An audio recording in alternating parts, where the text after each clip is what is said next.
Martinez vagina? Not a good smell.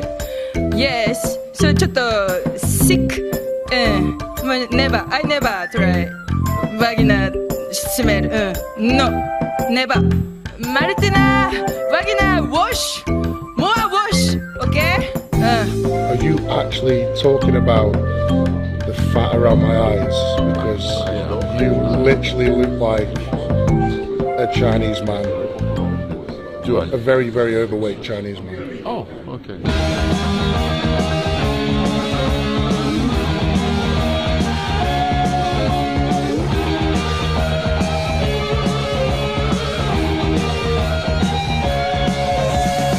Hey guys, it's episode 107 of Radio Free Innsmouth, and I guess I'm still on the whole clean singing kick because I've been informed by my producer that we will be covering a rather unknown, at least nowadays, band by the name of Crimson Glory. They came out of the same sort of progressive power metal scene in Florida in the 80s that Savatage did, but I actually like Crimson Glory quite a bit more than Savatage. No slight against Savatage themselves. You know, I like Hall of the Mountain King and Sirens and whatnot as much as the next guy. But it's sort of a, actually very similar to the Fates Warning versus Queensryche thing that we talked about a few weeks back, where I think that the lesser-known band coming out of a similar sort of milieu, in the case of Queensryche and Fates Warning, it of course wasn't a regional scene, but they had a similar sound. They came out around the same time. They played to a similar audience. And I like the first few Queensryche records a lot, but Fates Warning, despite not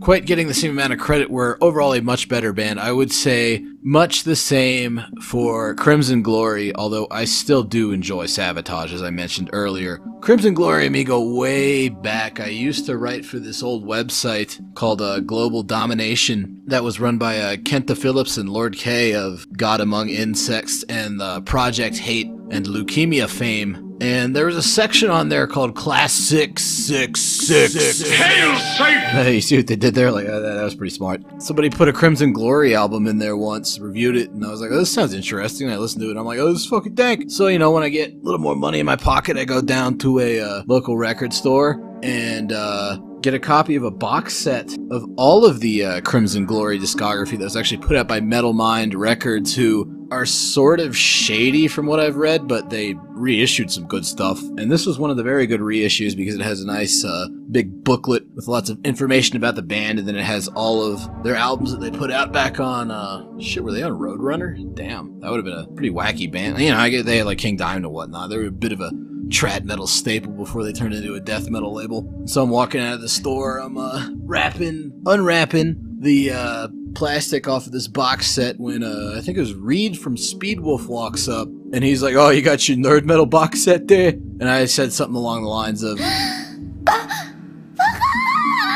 but no, Crimson Glory, I mean, I guess maybe it's kind of nerdy because they wear like silver masks and sing about outer space and shit, but I don't know, I think they're pretty fucking cool. And through this program, I will try to convince you of why you should listen to this great, underrated, progressive metal band from the 80s. So without further ado, you got some Crimson Glory queued up? 언제쯤 데뷔할 수 있을까라는 생각은 당연히 많이 했고, This sounds a little bit different than I remember them sounding. I mean, it's not bad.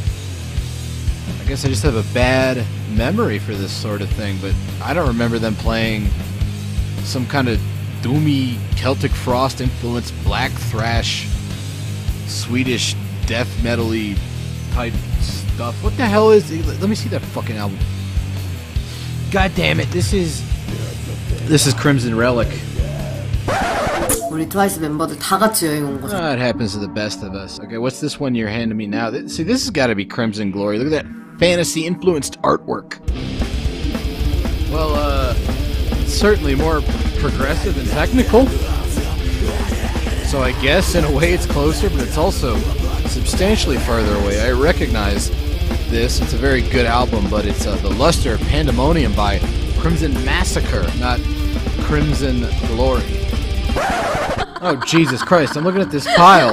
You're laughing. There's like Crimson Moon, Crimson Midwinter. How many fucking Crimsons are on my CD shelf? All of them. Would you give me like a stock sound effect library now? You're great. You're the best assistant ever. Oh no, wait a minute. This actually sounds a little bit familiar. I'm sort of remembering this intro.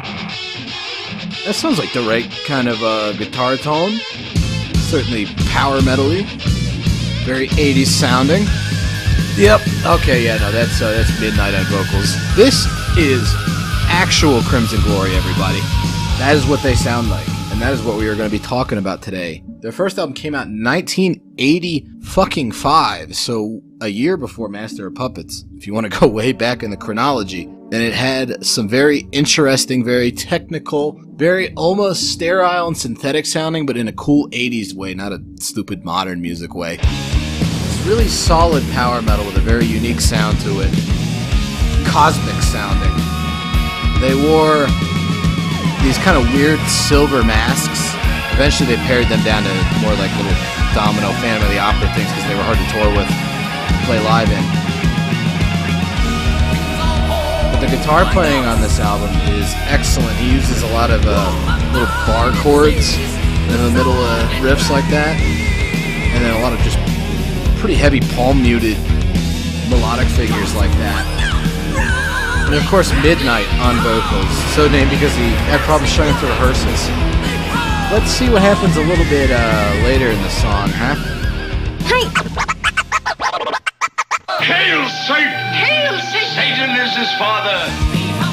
Alright, here we go.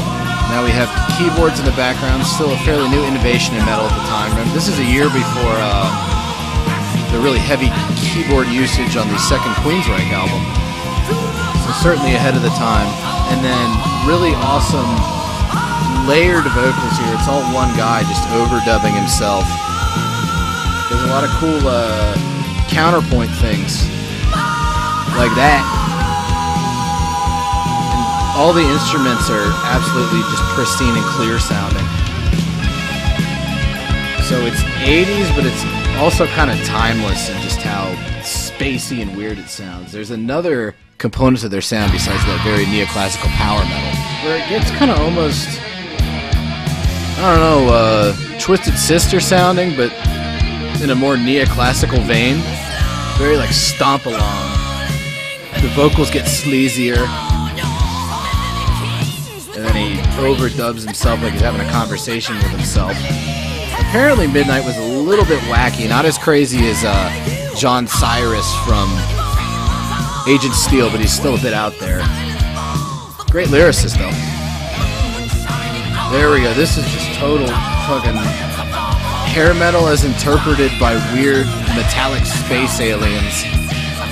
And I personally love it. I think it's very well done. It's an interesting take on an oft-maligned genre.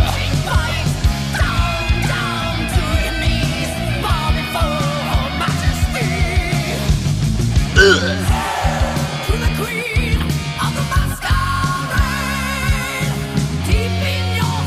There's those cool kind of neoclassical melodic figures enriching the sleaze metal experience, making it a bit more fantastic and less street level. So this component of their sound is going to become important for a point I'm going to make about their later career.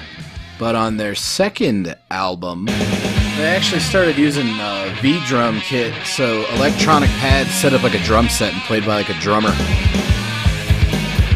And that gives it an even more kind of weird, spaced out 80s fucking sound. This riff, the main riff of the first song, Lady of Winter, they do some very interesting things to it, as we shall hear as we go later into the song. Hey. What did you say, nigga? So for the verse riff, they insert some palm mutes into those melodies. Give it more of a chugging feel for Midnight to spew his vocals out.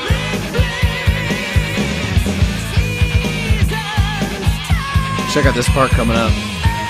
Fucking amazing vocals about to hit you. Yeah!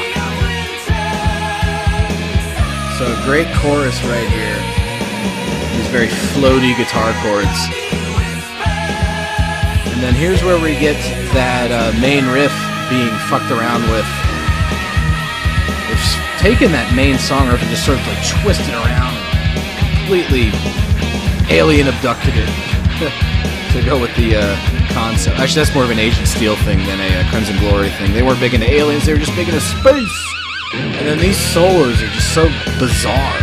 It's like a little double bass run. Later on the album, they also start getting even more kind of emotional and tugging at the heartstrings type power metal-y shit going on. Apparently Midnight actually wasn't that huge into metal, he just wanted to sing. And I'm, for one, am glad that he decided to do that because he's got really good vocals. No one else really sounds like that.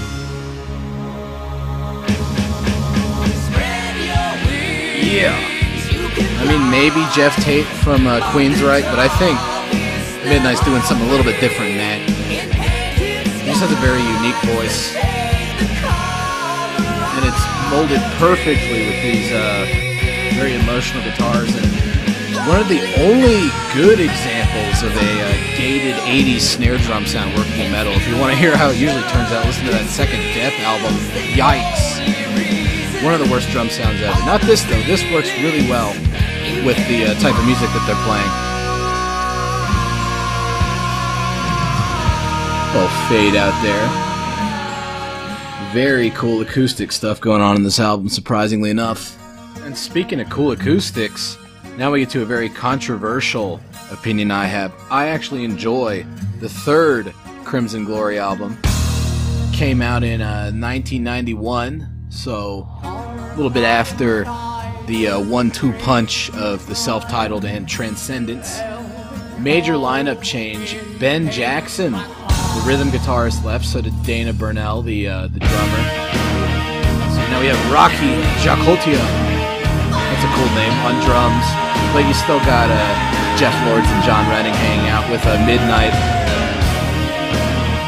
And they actually see this album as maybe more of a Midnight solo album based on the interviews I've read. Very weird, what would you call this, like progressive rock sleaze metal? Like, it gets pretty close to Guns N' Roses if it was played by, like, Yes, if that makes sense. But I dig it quite a bit. This is an album a lot of people like to shit on. I think it's an interesting stylistic evolution. And they always kind of had that hair metal thing like we did back on that Queen of the Masquerade song. So they sort of moved away from power metal and more towards that. Check this part out. That's straight up like Guns N' Roses with those backing vocals. Very bluesy. Dangerous Toys also comparable. And interestingly enough, the vocalist for Dangerous Toys used to be in the technical thrash metal band Watchtower way back when. Unfortunately, that album sort of flopped. Like I said, I dig it. Most people don't. You probably won't. Even if you like those first two King Crimson. Why do I keep wanting to say that? Crimson Glory albums. Too many fucking Crimsons in the metal scene. But Crimson Glory is one of the better ones. Even on that third album that nobody likes except for me. I think it's cool. Even if it supposedly is more of a Midnight solo album. I don't know. I like Midnight. I like his vocals. I like to hear him spread his wings and do some interesting, weird, like bluesy stuff. I thought it was cool. But they broke up after that and went their separate ways, and eventually they came back in the late 90s without Midnight, and, well, you got all the rest of the original guys in the band. Just no Midnight. Instead you got Wade Black, but we got the original rhythm guitarist and drummer back.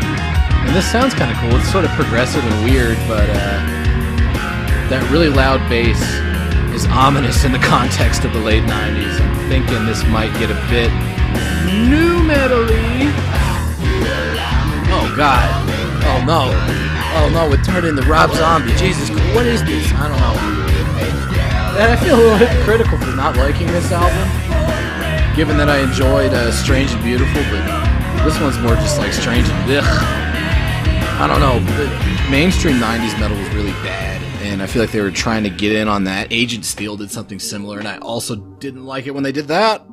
But that didn't really go anywhere, unfortunately. I mean, it's kind of, your Wade Black that's kind of sad. He's a good vocalist. They're just making him do weird things. And that broke up again, and then there was rumors forever of Midnight rejoining the original crew, and then they were going to do like a reunion tour and hopefully a new album. But unfortunately in 2009, Midnight passed away, and that was pretty sad. They've occasionally floated the idea of reforming the band with a new vocalist, but as of now they are on indefinite hiatus, which is no small loss. I think the guitar playing on the 3 Crimson Glory albums that I enjoy, 3 out of 4 ain't bad. I mean, have you heard like how many fucking bad Saxon albums are there? Yikes. Oh wait, they're all bad. Get fucked. But yeah, it'd be nice if they could like do something. It'd be nice if maybe some of these newer bands like Haunt or whatever started taking a little bit more influence from that weird progressive type of shit. But yeah, Crimson Glory, it's good stuff. I dig it. And hopefully you dug this episode. Like leave a comment, like it's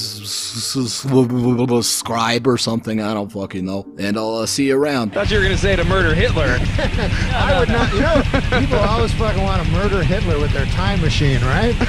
But then I feel if I got back there, I'd be afraid of falling under the spell of his fucking beautiful eyes. Hot sweats, the meaning